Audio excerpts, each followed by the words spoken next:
Mhm. All right, guys, welcome in to the channel. Today we have Jessie back with us. As we said last month, we're going to do a monthly show together, and we're going to cover the broad crypto market and other topics. So let's welcome in Jessie, guys. I'm going to leave the link to his channel in the description as well, guys. Make sure you go subscribe and shoot him a like and follow him because the guy covers like so much stuff, a lot of Jasmine stuff, but a lot of other stuff too. It's entertaining and it's educational. He's super smart, man. So definitely check it out.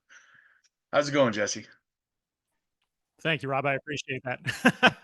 Appreciate anytime anyone's calling me smart. That's a good thing. Usually, when my wife says something like that, I go, "What? What? Say that again?" And she's like, "Whatever," and she'll just storm off. Oh yeah, But anyway, yeah, I do appreciate that. I know I haven't posted any videos in a little while. I've been just real busy in my personal life. I had just haven't any time, so I will be posting more videos again. The channel is not dead. I will bring that sucker back to life like Dracula. It's just a matter of time. So anyway, yes, yeah. I was actually some of my subscribers were actually asking because I don't know if you saw, but I did a video with Max a few days ago over at Maximus I Crypto. did see it. Yeah, And I watched the whole video. Yeah, it was oh, a good one. thanks. Yeah, we had mentioned you in the video there too. Max and I had talked off camera a little bit, and because he watches mine and your videos, he said so. And then a lot of the subscribers were saying, "Hey, like the three of you guys should do a live stream together." And I'm like, I would just kind of be on the edge of my seat just watching you guys talk. Like, guys you, are in you know, another. it's funny you say that because I've thought that before. I've seen other channels do that where they'll get three or four of them in there and talk from time to time, and I'd be all for it, man. So anytime you want to try and make that happen, if Max is available, I'd be happy to chat with him. So That'd be awesome. Yeah, I'll connect with Max and you, and we'll see if we can get a live stream going together or something. Stream it all on right, all our channels at the same time or something, right? there you go. hmm So I just kind of wanted to actually. Did you want to lead off? Did you have a topic you wanted to hit first, or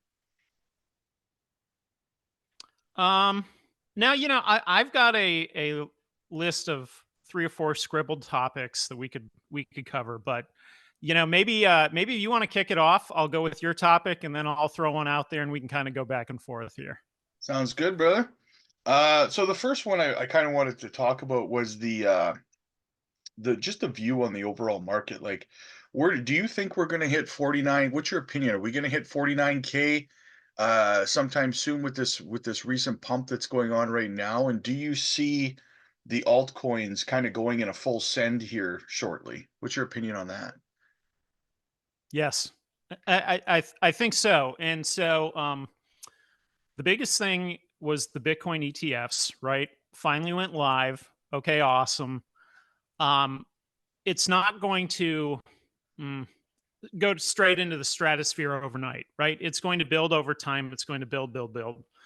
Um, I see that being a huge catalyst. Now, what's kind of undercut it a little bit, in my view at least, is that I think it's FTX has been unloading their entire book.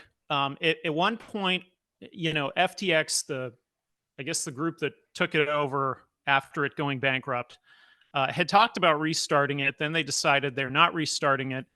Now, essentially, they're trying to unload every asset they have in order to repay all of the creditors, right?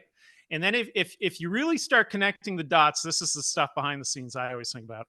Is SBF was one of the biggest donors to both political parties. He donated to both, and obviously he's facing some prison time here. So I think what's going to happen is that if they can repay all the creditors, then they can say basically, yeah, even though Sam was completely aloof and asleep in his beanbag chair when he should have been measuring or managing the measurement of like the accounting and stuff at his own firm, but he was asleep, or he was on an interview and he was playing video games. But he had QuickBooks. Come on. Yeah, right. Yeah, QuickBooks, right? Oh my God, right? It's a great example of like just how amateurish certain aspects of the crypto industry are and how early it is, because you have things like that it's like any coherent, competent person would have done these things, right? Like there would have been a board, there would have been an accounting department, there would have been multiple departments, but there was nothing. And so, anyways, where I was going with that is that FTX has been unloading their entire book of business, and I think it's for the sole reason of shortening Sam's prison sentence at the end of the day, right? So they'll repay the creditors. He'll get out of jail, not like at 100 years, but maybe he'll do 15 years, something like that. Then he'll get out of jail and we'll all move on, right? So them dumping the market has sort of it's like we punctured a hole in the water bed, and it's been squirting water even though it's supposed to be this great thing, right? So that's kind of like the F. So eventually that'll be done. That'll all move past, and then this mountain of money will keep getting bigger as it becomes more ingrained into 401k, retirement accounts, things like that. There's a lot of people that are looking at Bitcoin for obvious reasons, right? So if this thing's going up in value, the dollar is going down in value, where do you want your retirement account to be, right? I don't Yeah. want to sink all my money into dollars if they're going to be losing value the whole time. And then, great, when I'm 65, I can pull this thing out that, it doesn't have anywhere near the buying power of where it started, right? Um, so I, I think overall, state of the market, we're at just the very beginning of that, right? I think another factor in that is the sell pressure from Grayscale is kind of going down, and the buy pressure from BlackRock is kind of still going up. And I think when we Yeah. first started, we were like this, and Bitcoin was going down, but now we're starting to see this where it's going to start going up, and I think that's also contributing to what's going on right now. I agree with you. Yeah, I've read about Grayscale selling, being one of the main sellers of Bitcoin. I agree with you on that. But there's a lot of other bullish things with Bitcoin right now. Like I saw a post the other day that said something about the biggest Bitcoin mining facility in the U.S. is like on the verge of going online in Texas.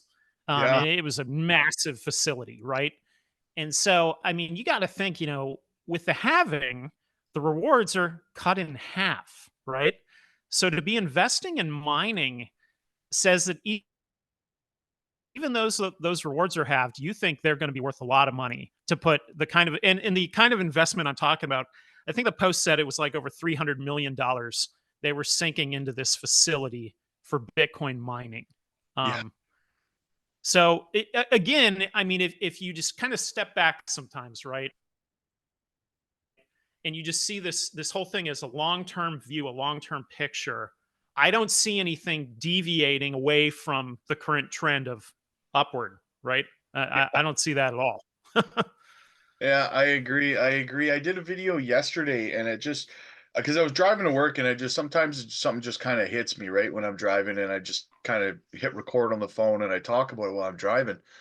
And it was like one of it was like how are people bearish is what I don't understand right now. You have some people, and I understand some people are just always going to be bearish, right? But with so much going on, I mean, I think anyway, in my opinion, we're going to see rate cuts this year in the States, right?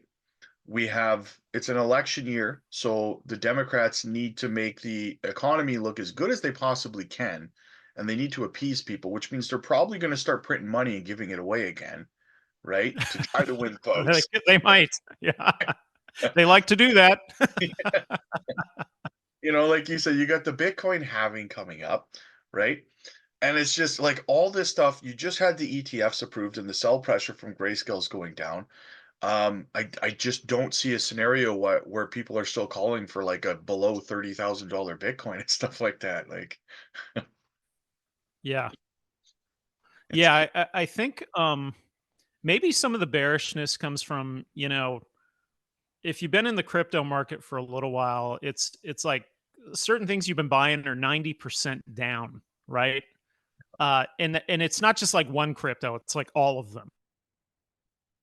90% down, 85% down, and that weighs on people because after a while you're like, is this ever going to turn around? Am I just throwing my money into a black hole? What what is going on here? Is this going to come back? And you know what's really unique with crypto? It took me a little while to figure this out. Is the Bitcoin pairs, right? So in the market, just about every coin has Bitcoin pairs. Yeah. And that's why this whole thing, if Bitcoin takes off, the other stuff takes off with it, right? And eventually, I mean, the way the mythical altcoin cycle is that Bitcoin's dominant, Bitcoin loses its dominance, all that money goes into the alts, they blast off, and then everything starts all over again, right? So where was I going with that? Um, anyway, I'm losing my train of thought here. I agree with you with that. And a lot of people they like it. It doesn't frustrate me. It's but for lack of a better word, and they talk about how well this coin has decoupled from Bitcoin, and do I think that altcoins are ever going to debuckle from Bitcoin, whatever, right? And the answer is no, I don't think so. Like it's the crawdaddy right now. It's the big daddy Kubasa of crypto, and we literally just got ETF approval, which means institutional money is dumping solely into Bitcoin. So nothing's passing it anytime soon. Not for Right. many cycles, in my opinion. No, no, this is going to go on for a while. It's just weird if you were to compare it to like the stock market. Every stock isn't also tied to Apple through a pair, right? It's kind of a weird concept that in the crypto side, you tie them to other coins, or you tie it to ETH or a stable coin, or whatever. You don't do that in that traditional market. So it operates differently, which sometimes causes me to question, like, do any altcoins actually have any value at all? Does the project matter at all? One bit? Or is this all simply riding Bitcoin and kind of where it falls with the money that leaves Bitcoin, right? Exactly.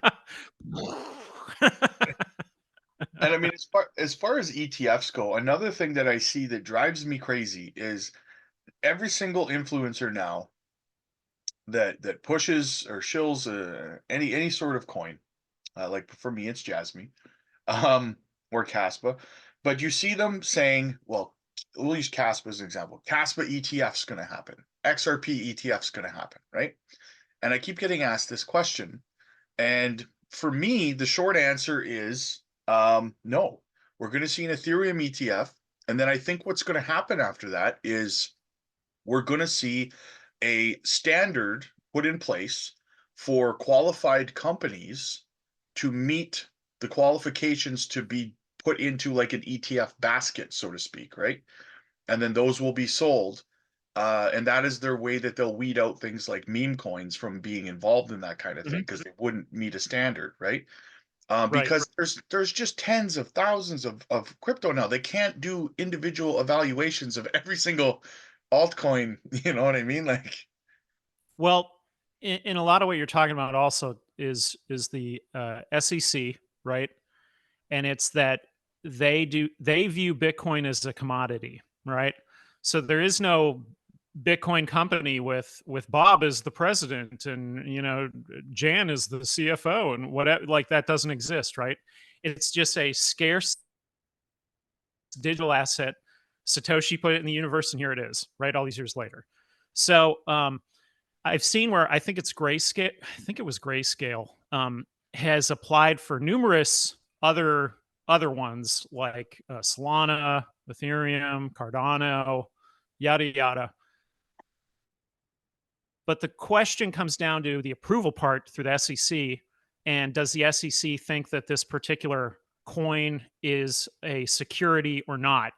And there's still no clarification here in the US laws. Some of this stuff is up for debate, right? Like, a lot of people say Ethereum's not a security, but then you have a lawsuit from the Attorney General of New York saying it is, right? Is it or isn't it? I don't know. Then you have, XRP. They accuse them of being a security. They lost the lawsuit. Now they're not a security. So is that a new standard? Maybe, maybe not. So, typically, the way it works, you have your legislation comes out, and you abide by that up until there start being court cases that start picking it apart. And so what's kind of weird is we don't have the legislation, but we have the court cases trying to figure it out. So it's almost backwards of the way that that government is intended to run is how it's currently going. Well, the way I see things with that is that another thing I talked about yesterday was that exact topic was this whole Gary Gensler SEC issue, right? And it's that this guy's just not going to stop, right? He's just not. He's been Yep. embarrassed over and over and over publicly, right? And this latest debt box case, I don't know if you've been following the debt box situation. No, I haven't seen that. So it's a lawsuit that it's another exchange, so to speak. And just to kind of sum it up briefly for you, it's that um, SEC was suing them, and then the SEC basically asked the court to issue a restraining order against Debtbox so that they couldn't operate as a company because the SEC was accusing them of transferring money overseas out of the jurisdiction of the SEC, right? Well, Debtbox brought proof that this was not true, and they also brought proof that the SEC was aware that it wasn't true before they applied for the restraining order because they'd already given this proof over to the SEC. So the judge was going to sanction the SEC for misleading the court intentionally, right? Okay. So then the judge asked the SEC to tell him why he shouldn't sanction them. So they had like a month to come up with a, excuse, how court is, right? Why they shouldn't be sanctioned. Okay. And Okay. essentially what they said was, well, listen, this is what we'll do.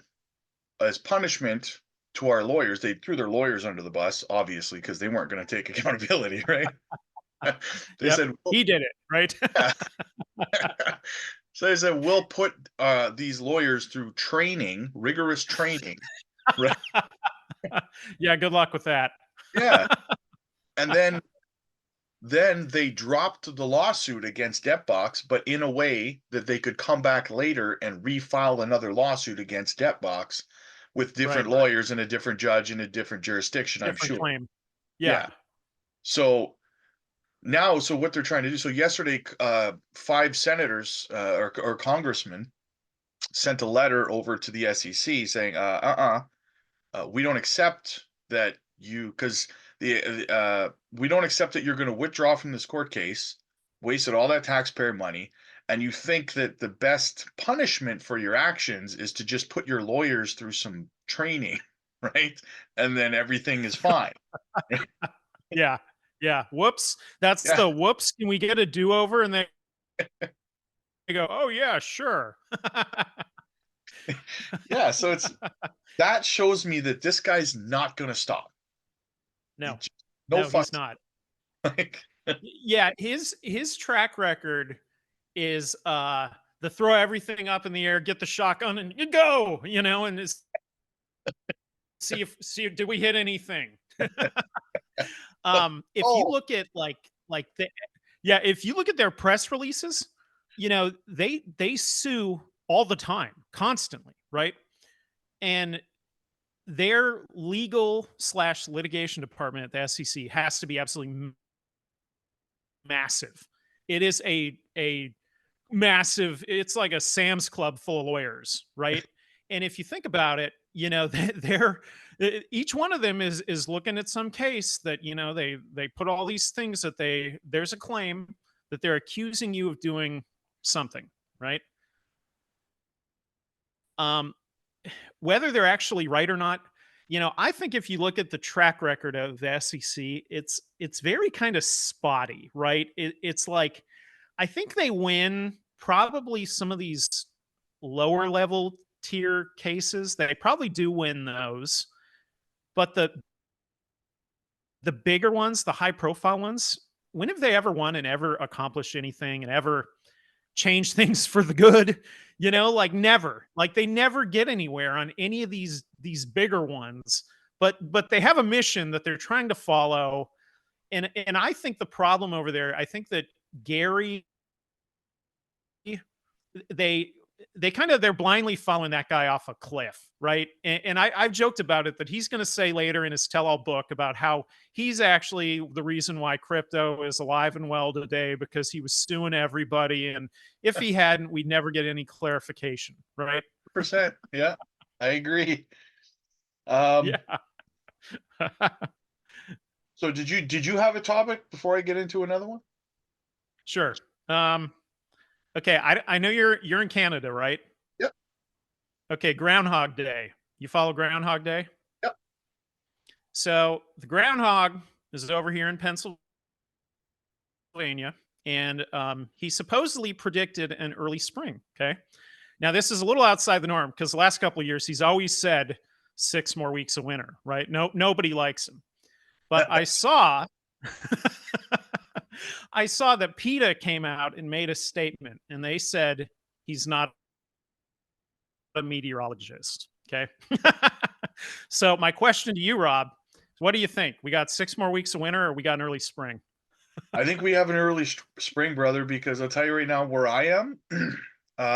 Usually I'm in Winnipeg, right? It's one of the coldest Yeah. places on the freaking planet in the wintertime. And I'll tell you right now that Right. um, the end of January and beginning of February has always been the coldest part of the year. It's always down below 40. It's always 40 below here, right? And it's it's been +4. Like it is like weather, man. And that's Yeah. scary. Yeah. That's not normal. No, this is not good, man. I mean, hey, I appreciate I don't have to plug my car in, but Yeah. but yeah, That's funny. it's scary, man. I think early spring, it's gonna be a very dry summer, I think. Yeah, maybe. I don't know. I'm not sure what I predict there. Funny story from my past. I was working over the winter one time in the Chicago area, and I was working with a bunch of people that were from the South, right? And when we first got there, it wasn't that cold. By a certain point, though, I mean, it was below zero, it was snowing, all these things. And I remember one of the managers there. He was from Texas or somewhere, and we came in one day. It was like 15 degrees, and he was like jumping around. He's like, "Heck yeah!" He's like, "You feel that hot streak?" And we're like, I think I do feel that. Like, I feel the difference now. Like when we first got there, we had no idea. And by that point, it was like, man, like it's getting warm today. It's like 10 degrees. We're like, pop that sweater off.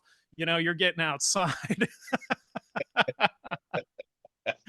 Oh, yeah.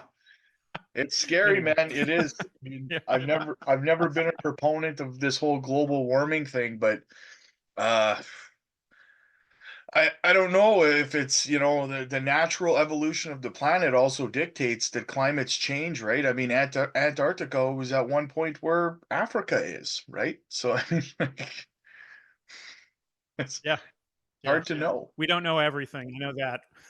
Yeah. Like, is it us, or is it just a natural progression of the planet continuing to, you know, rotate, I suppose?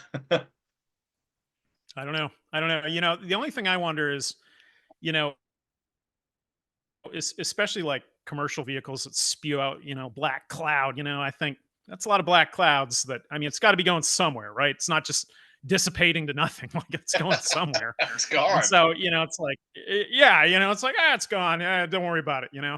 And as somebody who, like, I like to light fires in the backyard at the fire pit, right? And I'm sure as well as I do that a clean fire burns white, like a toxic fire burns black, right? And so you think about like black smoke, like case in point, something like the Gulf War in the early '90s. Uh, Saddam supposedly lit all the oil fields on fire, right? Yep. Where's all that black smoke? Is going somewhere, and it's kind of like adding up. And so maybe there is something to some of this warming. Maybe there isn't. I don't know. I don't know if any of us really. Nobody's ever going to be 100% conclusive. So There was a movie that I saw. I don't know. There was a movie I saw with Jack Black and Ben Stiller, and they were neighbors. and Jack Black invented this stuff, this spray that made dog crap disappear. Have you ever seen Vaporize or whatever? Okay. I don't know if you saw that movie, but everyone kept asking, "Well, where does it go?" I know what you're Cares? talking about. Yeah. Yeah. Right. Where does it go? So who knows? So going back to the groundhog, maybe, maybe he does know what he's talking about. I don't know. Maybe he is a meteorologist. Yeah. He might be. Take that, PETA. You Yeah. know? Oh. So I have to ask you, what outside of Jasmine, what projects are you excited about and why? Okay. So the longer I follow crypto, the more I like Bitcoin. Um, for the sole reason, like I said earlier, there's no company behind it. There's no person. It's just out there. It's a commodity. I like that.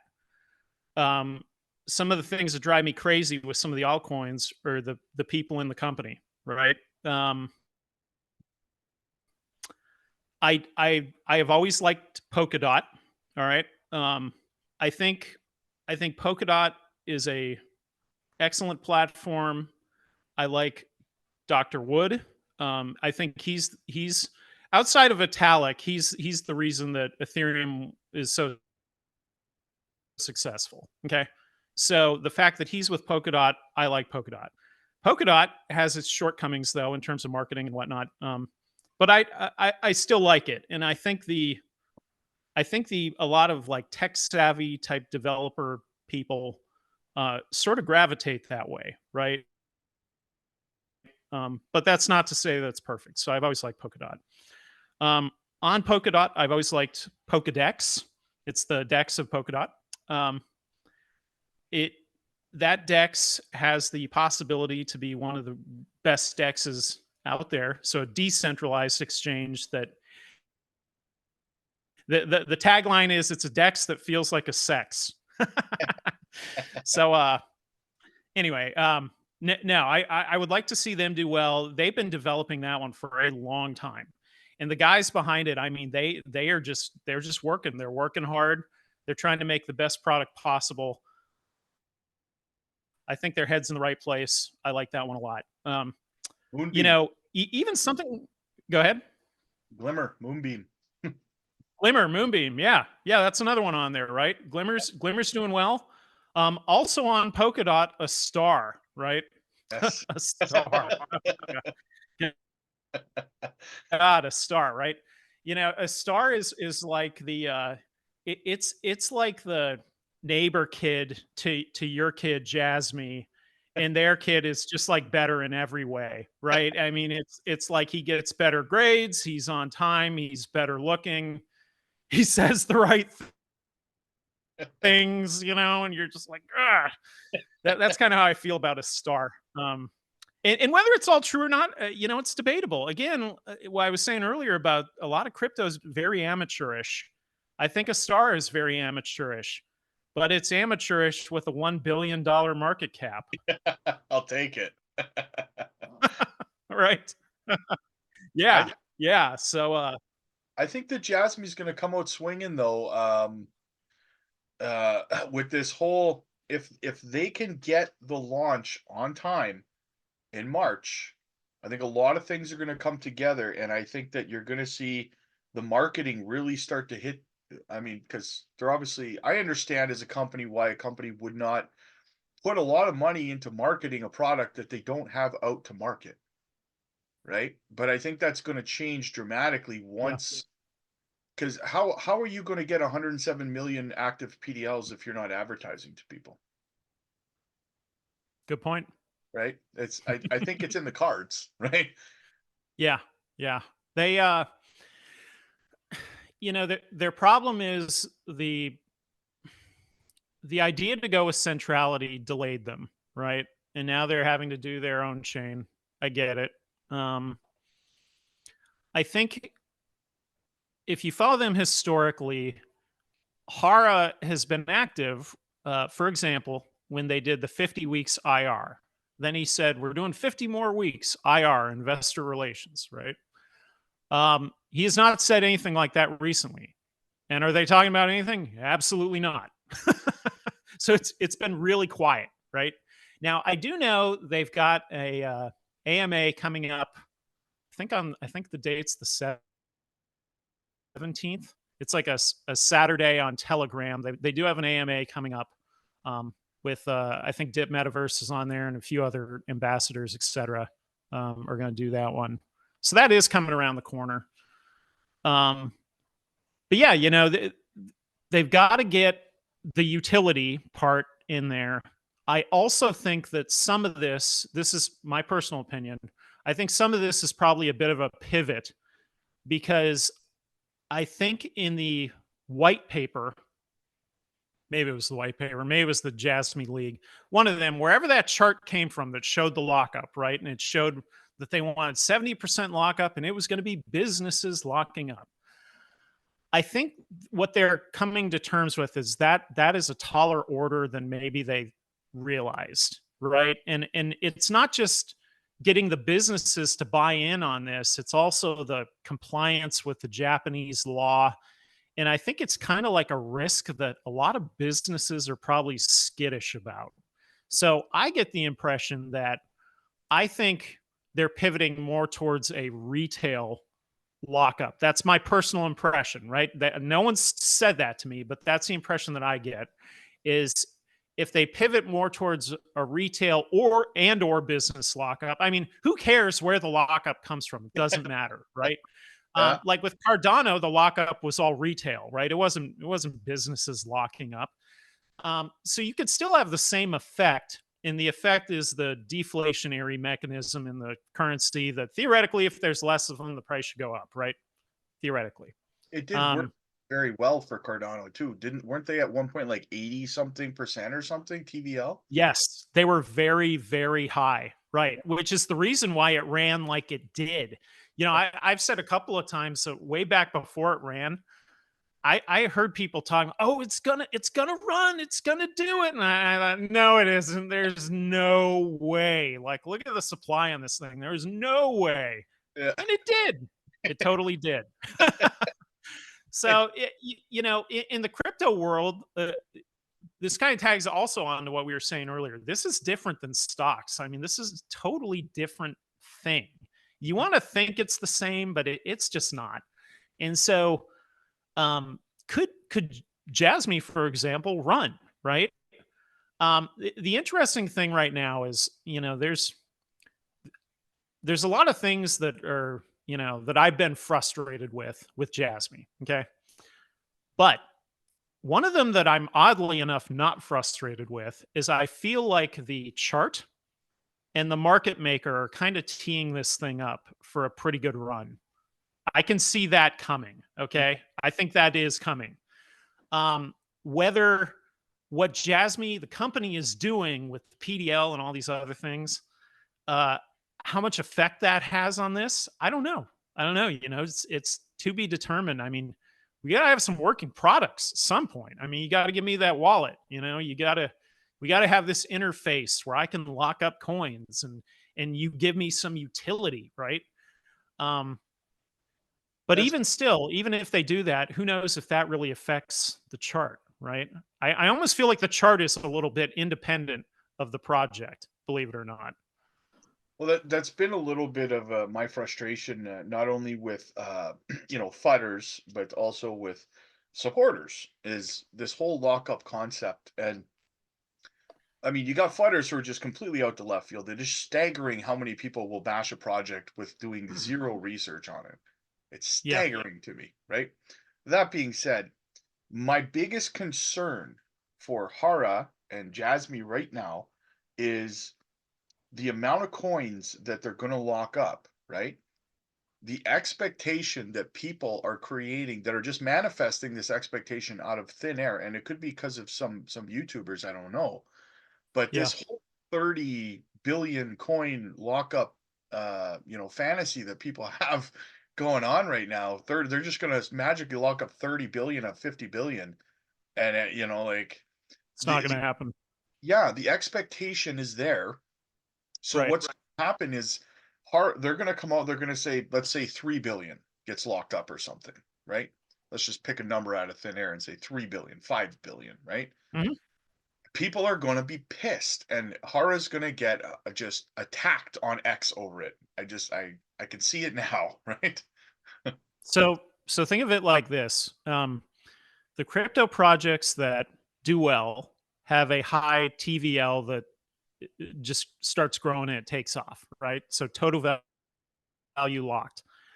A star TVL keeps going up, up, up, right? It doesn't start at the top of Mount Everest. Yes. I mean, it's like a steady climb that happens here. And so for Jasmine, it would really be the same effect, right? So it'd be a TVL, and hopefully that TVL just keeps on building and building over time.